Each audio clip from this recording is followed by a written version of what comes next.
A warm welcome to all my dears.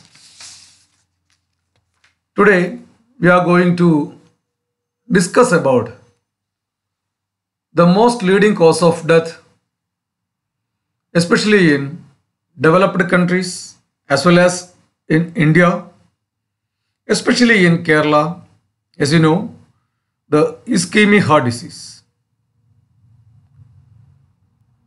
The word ischemic heart disease means the imbalance between the blood supply and myocardial demand. Due to the deficient blood supply to the cardiac muscle, that will result in deficiency of oxygen and other vital nutrients to the cardiac muscles. The same may leads to either sudden or gradual death of the cardiac tissues. Along with that, the same may leads to retention of the metabolic waste products in the heart itself.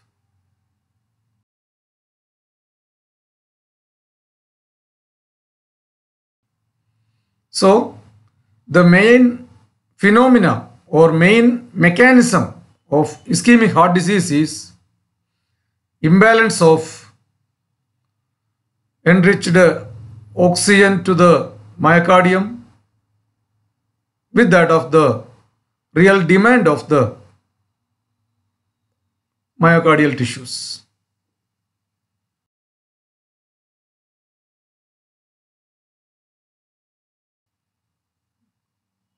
Let us see what are the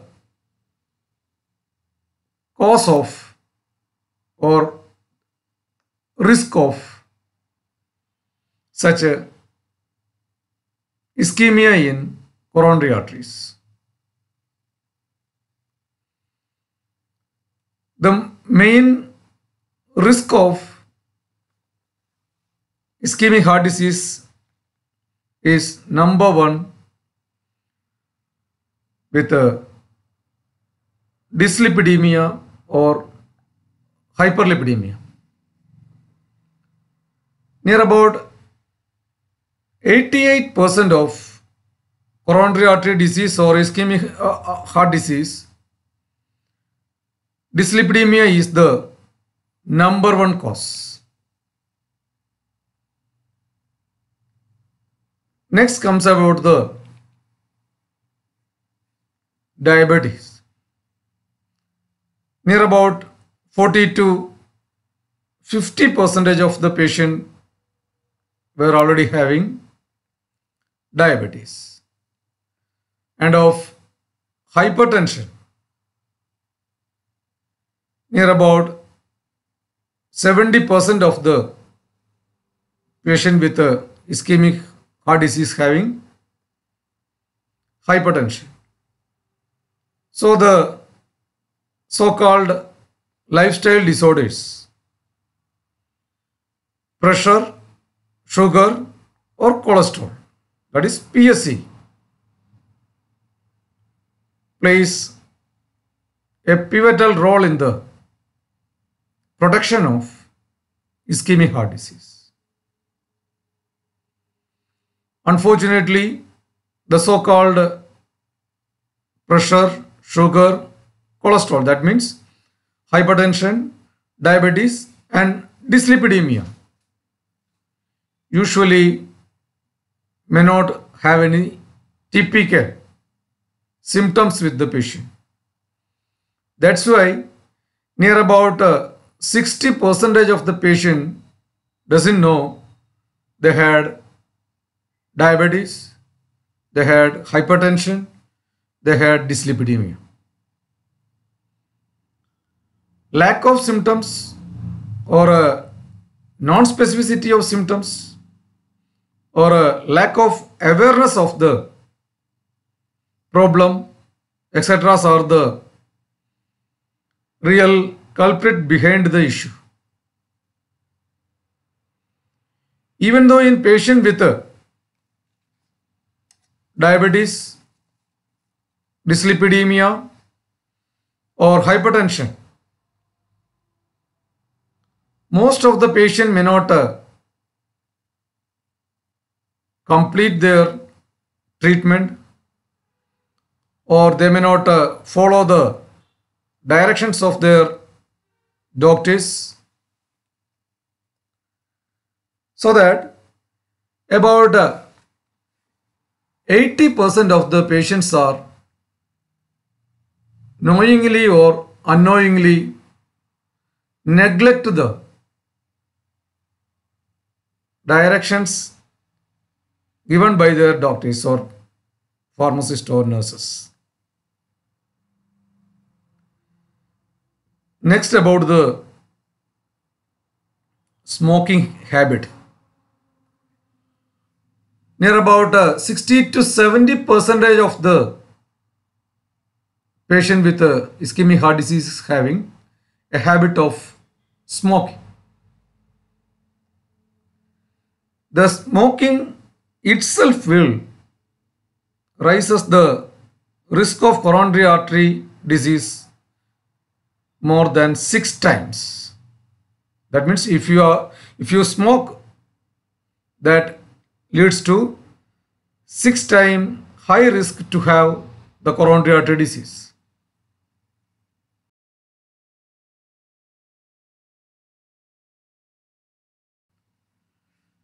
Then next is regarding the obesity. Most of the patients who are prone to have the ischemic heart disease may show a condition of obesity, especially abdominal obesity. On examination, they may be usually having a BMI more than 23 or 25. As you know, the high-end food with a lack of exercise, modernization, then habit of chronic alcoholism, etc. plays great important role in such situations.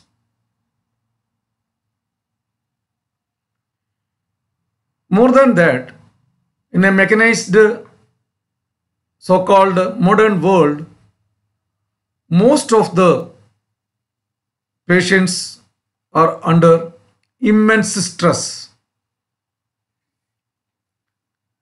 As you know, near about 40 to 50% of the ischemic heart disease patients are having an immense level of stress. As you know, the continuous stress will release unwanted amount of stress hormones like adrenaline or cortisol. The same will leads to a condition of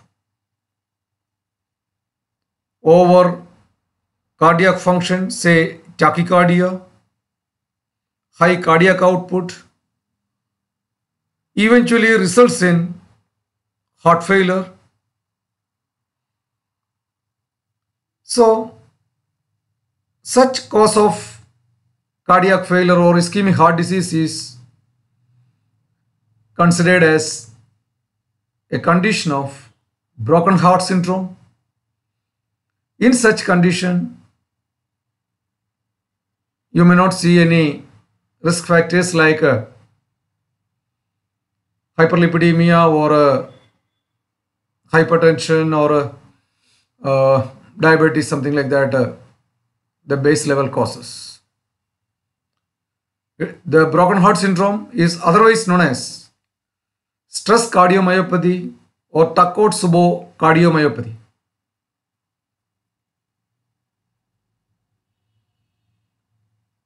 Another main risk of ischemic heart disease is near about 10 to 25% of the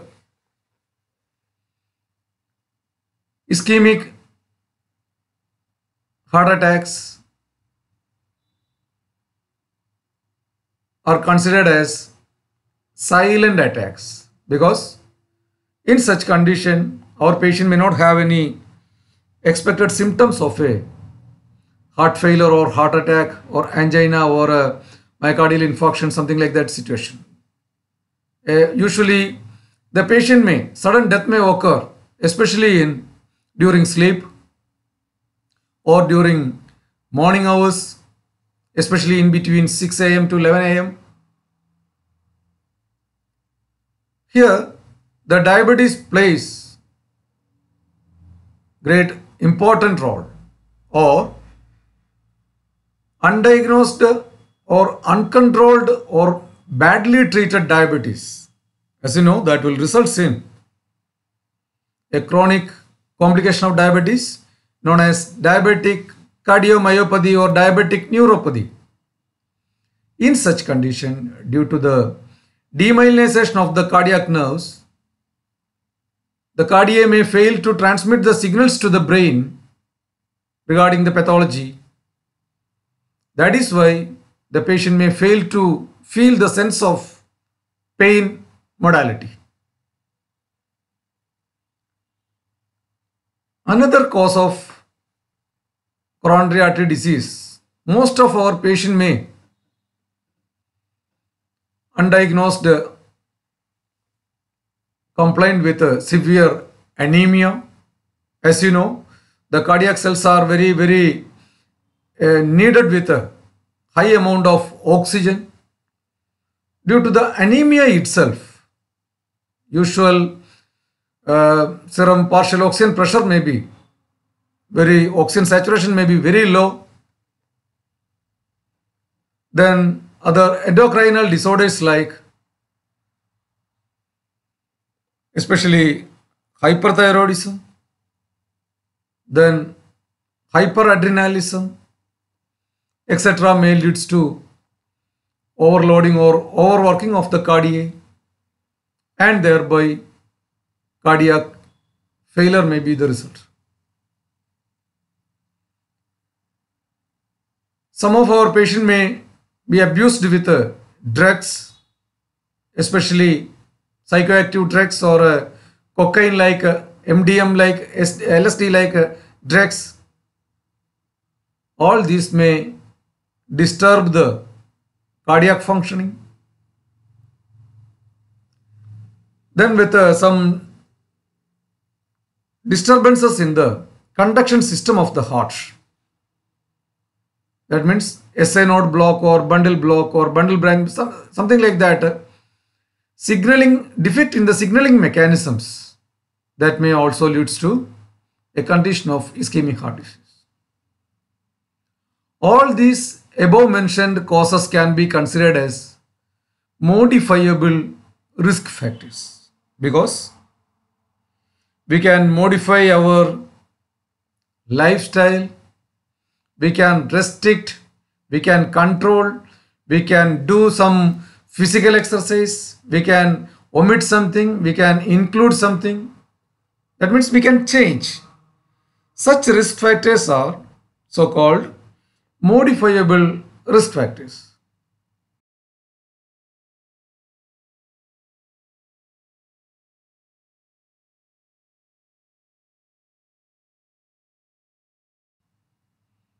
Next, I am going to say about the non-modifiable risk factors. In earlier period, the ischemic heart disease or the heart attack is considered as the diseases of old age people. Now near about 30 to 40% of the ischemic heart disease may occur in the age since 30 to 40 years of age. So now the ischemic heart disease cannot be considered with the age barrier. Even though as the age advance, there is a, if your age is more than 30, 35, there is a great risk of ischemic heart disease. Like that family history or hereditary. As you know, the Indians are more vulnerable to have the heart attack, especially in their earlier life. In America, the possibility of ischemic heart disease were usually after the age of 60, 65 or 70, something like that. But unfortunately, we may got the ischemia since 30 years or 35, 40, 45 years, something like that. Earlier period of third or fourth decades of life itself enough to have with a high risk of ischemia or ischemic heart disease. That is due to genetic predisposition. So in such condition, such categories are considered and or categorized under the head of metabolic age syndrome. That means if your patient is an obese personality, obese one, if his waist circumference is more than 110 centimeter, if your patient is having dyslipidemia, especially with high triglyceride levels, if your patient is having knowing or unknowing with hypertension or with diabetes, in such condition, all these are not only because of any lifestyle issue, the same can also be because of genetic predisposition. So hereditary or family history plays near about more than 10% of the total ischemic heart disease patients. Regarding the sex, especially in males, if they had more than 45 years, and in female more than 55, they are very vulnerable to have the possibility of ischemic heart disease. As you know, in some of our patients may having high level of an amino acid known as homocysteine, then high levels of patient with C-reactive proteins. In such condition, they comes under the high risk of ischemic heart disease. So the hereditary, age, sex and genetic predisposition are considered as the non-modifiable risk factor.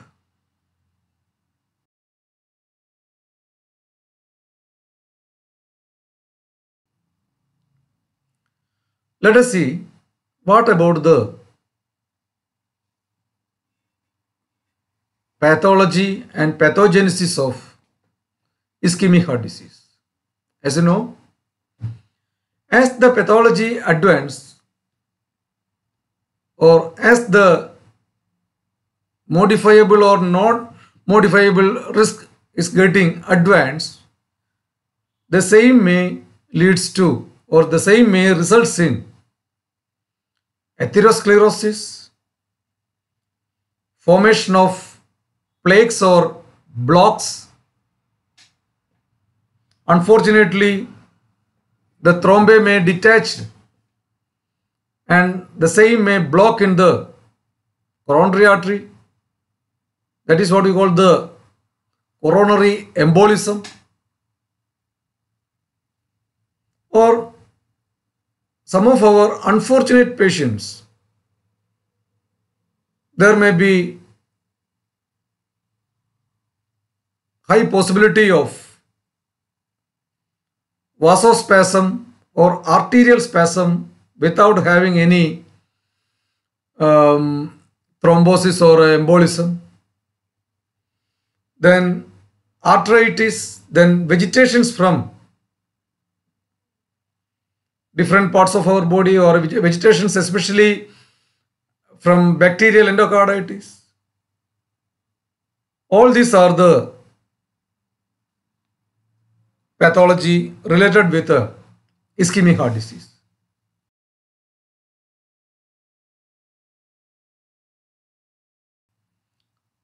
And regarding the pathogenesis, all these changes will leads to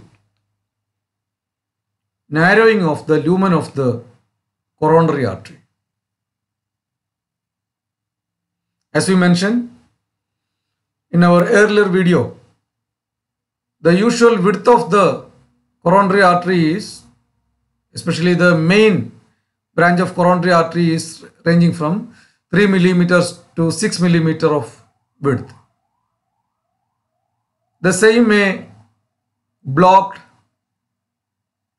into 50% or 60% or 70% or in 90%, or sometime there may be total occlusion of the blood vessel may takes place. So depending on the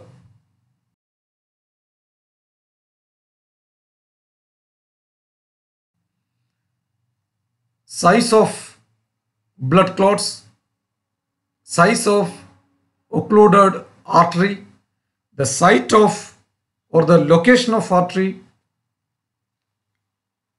determine the effect of ischemia.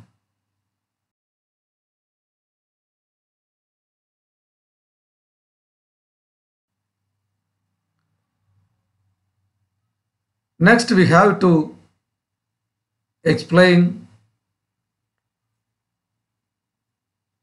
what may be the symptom of our patient if they had such a problem of ischemia. How can we specifically pinpoint the symptom? How can we protect our patient from not getting such a blocks? Because as we mentioned in our earlier video, there are more than 63,000, 60 to 70,000 of death that occurred even in Kerala, and of 30% comes under the age of 40. 10% of death occur very suddenly or sudden cardiac death, and very pathetic is 80% of the such death or such personality or such patients belongs to low income group. So that already in our Kerala, the statistics reports that there are near about 87 lakhs of patients with hypertension, 40 lakhs with diabetes, 52 lakhs of patients with dyslipidemia, especially in males, and 60 lakh of patients with dyslipidemia in females. So the ischemic attacks, or whether it may be a case of angina pectoris or myocardial infarction, the effect may be observed from a single moment or single hour or single day, or the diagnosis can be made within a single day or a single hour. But for the process of angina or the process of myocardial infarction, the same may needs to complete the protection of symptom needs near about 10 to 20, 30 years. So that let us try to protect our patient from not getting any ischemia. For that, we must have a very keen observation, a professional approach, exact understanding and investigations. Everything has to be deal with the V people. So that I think regarding the symptomatology of ischemic heart disease can be dealt with the next class. Thank you for watching.